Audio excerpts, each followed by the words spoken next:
السلام علیکم ورحمۃ اللہ وبرکاتہ نحمدہ ونصلی علی رسولہ الکریم اما بعد فاعوذ باللہ من الشیطان الرجیم بسم اللہ الرحمن الرحیم رب اشرح لی صدری ویسر لی امری واحلل عقدۃ من لسانی یفقہوا قولی واجعل لی وزیرا من اہلی ربنا زدنا علما اللہم ایدنا بروح القدس اللہم بارک لنا فی اوقاتنا آمین ثم آمین یا رب العالمین۔ ہم پڑھ رہے ہیں 17واں پارہ سورہ حج، آیت نمبر 39 تک ہم نے پڑھا تھا۔ آج ہم آگے دیکھتے ہیں۔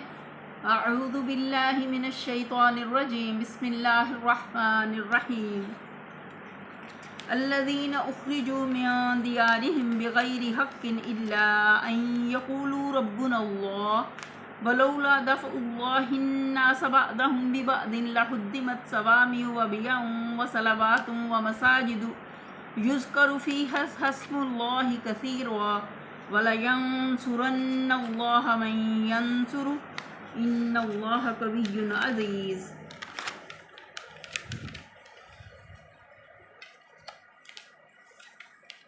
یہ وہ لوگ ہیں جو اپنے گھروں سے ناحق نکال دیے گئے صرف اس قصور پر کہ وہ کہتے ہیں ہمارا رب اللہ ہے۔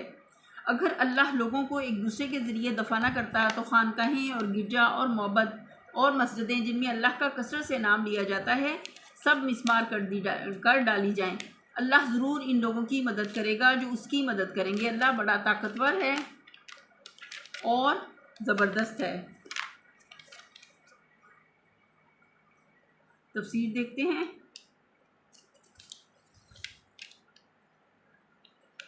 جیسا کہ دپاچے میں بیان کیا گیا ہے، یہ قتال فی سبیل اللہ کے بارے میں اولین آیت ہے جو نازل ہوئی۔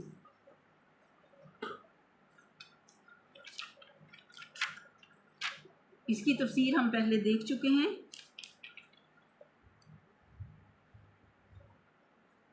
یہ آیت تصریح کرتی ہے کہ حج کا سورہ حج کا یہ حصہ لازماً ہجرت کے بعد نازل ہوا۔ جس ظلم کے ساتھ یہ لوگ نکالے گئے اس کا اندازہ کرنے کے لیے ذیل کے چند واقعات ملاحظہ ہوں۔ حضرت صہیب رومی جب ہجرت کرنے لگے تو کفار قریش نے ان سے کہا کہ تم یہاں خالی ہاتھ آئے تھے اور اب خوب مالدار ہو گئے ہو، تم جانا چاہو تو خالی ہاتھ ہی جا سکتے ہو، اپنا مال نہیں لے جا سکتے۔ حالانکہ انہوں نے جو کچھ کمایا تھا اپنے ہاتھ کی محنت سے کمایا تھا، کسی کا دیا ہوا نہیں کھاتے تھے۔ آخر وہ غریب دامن جھاڑ کر کھڑے ہو گئے اور سب کچھ ظالموں کے حوالے کر دیا۔ اس حال میں مدینہ پہنچے کہ تن کے کپڑوں کے سوا ان کے پاس کچھ نہ تھا۔ حضرت ام سلمہ اور ان کے شوہر ابو سلمہ اپنے دودھ پیتے بچے کو لے کر ہجرت کے لیے نکلے۔ بنی مغیرہ ام سلمہ کے خاندان نے راستہ روک لیا اور ابو سلمہ سے کہا کہ تمہارا جہاں جی چاہے چلتے پھرتے رہو مگر ہماری لڑکی کو لے کر نہیں جا سکتے۔ مجبوراً بیچارے بیوی کو چھوڑ کر چلے گئے۔ پھر بنی عبد الاسد ابو سلمہ کے خاندان والے آگے بڑھے اور انہوں نے کہا بچہ ہمارے قبیلے کا ہے، اسے ہمارے والے کرو۔ اس طرح بچہ بھی ماں اور باپ دونوں سے چھین لیا گیا۔ تقریباً 1 سال تک حضرت ام سلمہ بچے اور شوہر کے غم میں تڑپتی رہیں اور آخر بڑی مصیبت سے اپنے بچے کو حاصل کر کے مکہ سے اس حال میں نکلی کہ اکیلی عورت گود میں بچہ لیے اونٹ پر سوار تھی اور ان راستوں پر جا رہی تھی جس سے مسلح قافلے بھی گزرتے ہوئے ڈرتے تھے۔ عیاش بن ربیعہ ابو جہل کے ماں جائے بھائی تھے، حضرت عمر کے ساتھ ہجرت کر کے مدینہ پہنچ گئے۔ پیچھے ابو جہل اپنے ایک بھائی کو ساتھ لے کر جا پہنچا اور بات بنائی کہ اماں جان نے قسم کھائی ہے کہ جب تک عیاش کی صورت نہ دیکھ لوں نہ دھوپ سے سائے میں جاؤں گی نہ سر میں کنگھی کروں گی، اس لیے تم بس چل کر انہیں صورت دکھا دو پھر واپس آ جانا۔ وہ بیچارے ماں کی محبت میں ساتھ ہو لیے۔ راستے میں دونوں بھائیوں نے ان کو قید کر لیا اور مکے میں انہیں لے کر اس طرح داخل ہوئے کہ وہ رسیوں میں جکڑے ہوئے تھے اور دونوں بھائی پکارتے جا رہے تھے کہ اے اہل مکہ اپنے اپنے نالائق لونڈوں کو یوں سیدھا کرو جس طرح ہم نے کیا ہے۔ کافی مدت تک یہ بیچارے قید رہے اور آخرکار ایک جانباز مسلمان ان کو نکال لانے میں کامیاب ہوا۔ اس طرح کے مظالم سے قریب ہر اس شخص کو سابقہ پیش آیا جس نے مکے سے مدینے کی طرف ہجرت کی۔ ظالموں نے گھر بار چھوڑتے وقت بھی ان غریبوں کو خیریت سے نہ نکلنے دیا۔ اصل میں سوامع اور بیعن اور صلواتن کے الفاظ استعمال ہوئے ہیں۔ سوامع اس جگہ کو کہتے ہیں جہاں راہب اور سنیاسی اور تارک الدنیا فقیر رہتے ہیں۔ بیع کا لفظ عربی زبان میں عیسائیوں کی عبادت گاہ کے لیے استعمال ہوا ہے۔ صلوات سے مراد یہودیوں کی نماز پڑھنے کی جگہ ہے۔ یہودیوں کے ہاں اس کا نام سلوتہ تھا جو آرامی زبان کا لفظ ہے، بعید نہیں کہ انگریزی لفظ سیلوٹ سے اسی سے نکل کر لاطینی میں اور پھر انگریزی میں پہنچا ہو۔ یعنی یہ اللہ کا بڑا فضل ہے کہ اس نے کسی گروہ یا قوم کو دائمی اقتدار کا پٹا لکھ کر نہیں دے دیا، بلکہ وہ وقتاً فوقتاً دنیا میں ایک گروہ کو دوسرے گروہ کے ذریعے سے دفع کرتا رہتا ہے، ورنہ اگر ایک ہی گروہ کو کہیں پٹا مل گیا ہوتا تو قلعے اور قصر اور ایوان سیاست اور صنعت و تجارت کے مرکز ہی تباہ کر دیے جاتے، بلکہ عبادت گاہیں تک دست درازیوں سے نہ بچتی۔ سورہ بقرہ میں اسی مضمون کو یوں ادا کیا گیا ہے: اگر اللہ لوگوں کو ایک دوسرے کے ذریعے سے دفع نہ کرتا رہتا تو زمین میں فساد مچ جاتا، مگر اللہ دنیا والوں پر بڑا فضل فرمانے والا ہے۔ یہ مضمون قرآن مجید میں متعدد مقامات پر بیان ہوا ہے کہ جو لوگ خلق خدا کو توحید کی طرف بلانے اور دین حق کو قائم کرنے اور شر کی جگہ خیر کو فروغ دینے کی جدوجہد کرتے ہیں، وہ دراصل اللہ کے مددگار ہیں، کیونکہ یہ اللہ کا کام ہے جسے انجام دینے میں وہ اس کا ساتھ دیتے ہیں۔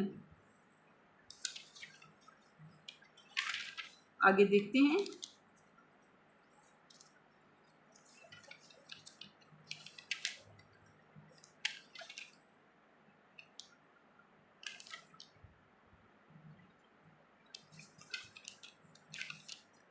الذین ان مکناہم فی الارض اقاموا الصلاۃ وآتوا الزکاۃ وامروا بالمعروف ونہوا عن المنکر وللہ عاقبۃ الامور۔ یہ وہ لوگ ہیں جنہیں اگر ہم زمین میں اقتدار بخشیں تو وہ نماز قائم کریں گے، زکوٰۃ دیں گے، معروف کا حکم دیں گے اور منکر سے منع کریں گے، اور تمام معاملات کا انجام کار اللہ کے ہاتھ میں ہے۔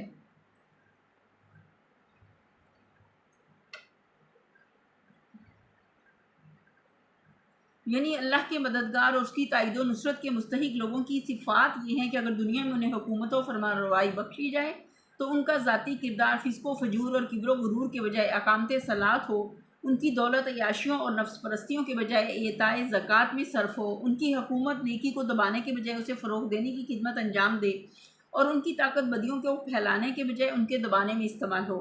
اس ایک فکرے میں اسلامی حکومت کے نصب العین اور اس کے کارکنوں اور کارفرماؤں کی خصوصیات کا جوہر نکال کر رکھ دیا گیا ہے۔ کوئی سمجھنا چاہے تو اسی ایک فکرے سے سمجھ سکتا ہے کہ اسلامی حکومت فی الواقع کس چیز کا نام ہے۔ یعنی یہ فیصلہ کہ زمین کا انتظام کس وقت کے کسے سونپا جائے دراصل اللہ کے ہاتھ میں ہے۔ مغرور بندے اس غلط فہمی میں ہیں کہ زمین اور اس کے بسنے والوں کی قسمتوں کے فیصلے کرنے والے وہ خود ہیں، مگر جو طاقت ایک ذرا سے بیج کو تناور درخت بنا دیتی ہے اور ایک تناور درخت کو ہضم سو ختنی میں تبدیل کر دیتی ہے، اسی کو یہ قدرت حاصل ہے کہ جن کے دبدبے کو دیکھ کر لوگ خیال کرتے ہیں کہ بھلا ان کو کون ہلا سکے گا، انہیں ایسا گرائے کہ دنیا کے لیے نمونہ عبرت بن جائیں، اور جنہیں دیکھ کر کوئی گمان بھی نہ کر سکتا ہو کہ یہ کبھی اٹھ سکیں گے، انہیں ایسا سر بلند کرے کہ دنیا میں ان کی عظمت و بزرگی کے ڈنکے بج جائیں۔ یعنی کفار مکہ۔ آگے دیکھتے ہیں۔ وَإِن يُكَذِّبُوكَ فَقَدْ كَذَّبَتْ قَبْلَهُمْ قَوْمُ نُوحٍ وَعَادٌ وَثَمُودُ۔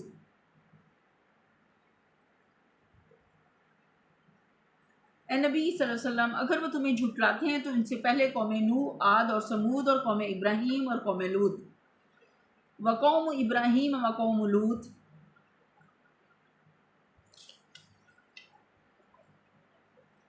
وَأَصْحَابُ مَدْيَنَ وَكُذِّبَ مُوسَىٰ فَأَمْلَيْتُ لِلْكَافِرِينَ ثُمَّ أَخَذْتُهُمْ فَكَيْفَ كَانَ نَكِيرِ۔ اور اہل مدین بھی جھٹلا چکے اور موسیٰ بھی جھٹلائے چکے ہیں، ان سب منکرین حق کو میں نے پہلے مہلت دی، پھر پکڑ لیا، اب دیکھ لو کہ میری عقوبت کیسی تھی۔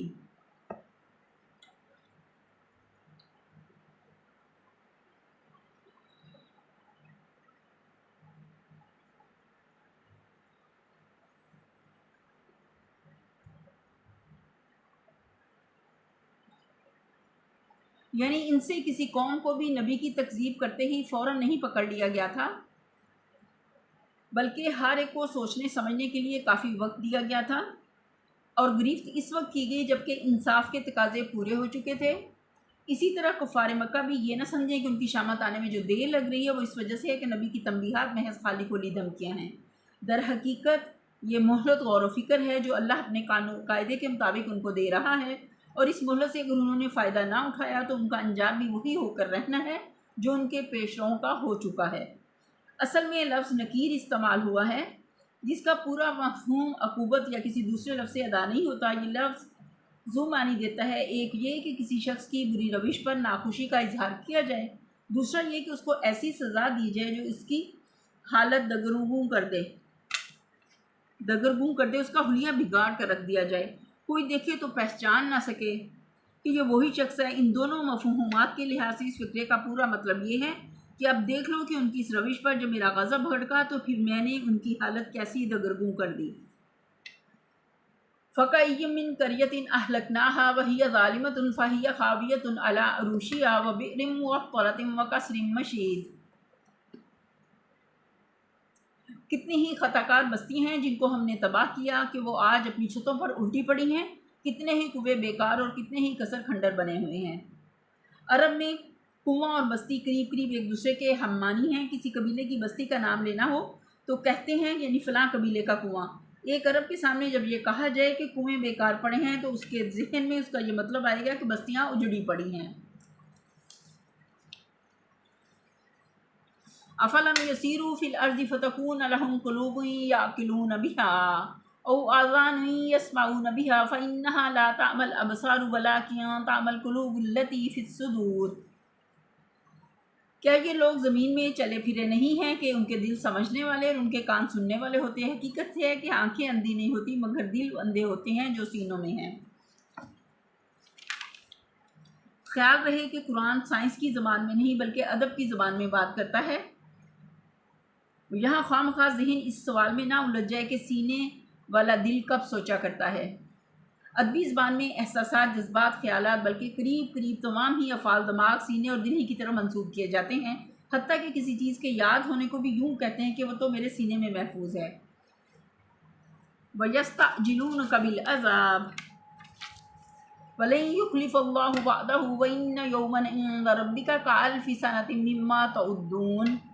یہ لوگ عذاب کے لیے جلدی مچا رہے ہیں، اللہ ہرگز اپنے وعدے کے خلاف نہ کرے گا، مگر تیرے رب کے ہاں کا ایک دن تمہارے شمار کے 1000 برس کے برابر ہوا کرتا ہے۔ یعنی بار بار چیلنج کر رہے ہیں کہ میاں اگر تم سچے نبی ہو تو کیوں نہیں آ جاتا ہم پر وہ عذاب جو اللہ کے بھیجے ہوئے نبی برحق کے جھٹلانے پر آنا چاہیے اور جس کی دھمکیاں دی تم بار بار ہم کو دے چکے ہو۔ یعنی انسانی تاریخ میں اللہ کے فیصلے تمہاری گھڑیوں اور جنتریوں کے لحاظ سے نہیں ہوتے کہ آج ایک صحیح یا غلط روش اختیار کی اور کل اس کے اچھے یا برے نتائج ظاہر ہو گئے۔ کسی قوم سے اگر یہ کہا جائے کہ فلاں طرز عمل اختیار کرنے کا انجام تمہاری تباہی کی صورت میں نکلے گا تو وہ بڑی ہی احمق ہوگی اگر جواب میں یہ استدلال کرے کہ جناب اس طرز عمل کو اختیار کیے ہمیں 10، 20 یا 50 برس ہو چکے ہیں، ابھی تک تو ہمارا کچھ نہیں بگڑا۔ تاریخی نتائج کے لیے دن اور مہینے، سال تو کیا درکنار صدیاں بھی کوئی بڑی چیز نہیں۔ وَكَأَيٍّ مِّن قَرْيَةٍ أَمْلَيْتُ لَهَا وَهِيَ ظَالِمَةٌ ثُمَّ أَخَذْتُهَا وَإِلَيَّ الْمَصِيرُ۔ اور کتنی ہی بستی ہیں جو ظالم تھیں، میں نے پہلے ان کو مہلت دی پھر پکڑ لیا، سب کو میرے پاس ہی آنا ہے، واپس تو میرے پاس ہی آنا ہے۔ یہیں پر ہم اپنے لیسن کا اختتام کرتے ہیں۔ وآخر دعوانا الحمد للہ رب العالمین۔ سبحان ربک رب العزت عما یصفون وسلام علی المرسلین والحمد للہ رب العالمین۔ آمین ثم آمین یا رب العالمین۔ السلام علیکم ورحمۃ اللہ وبرکاتہ۔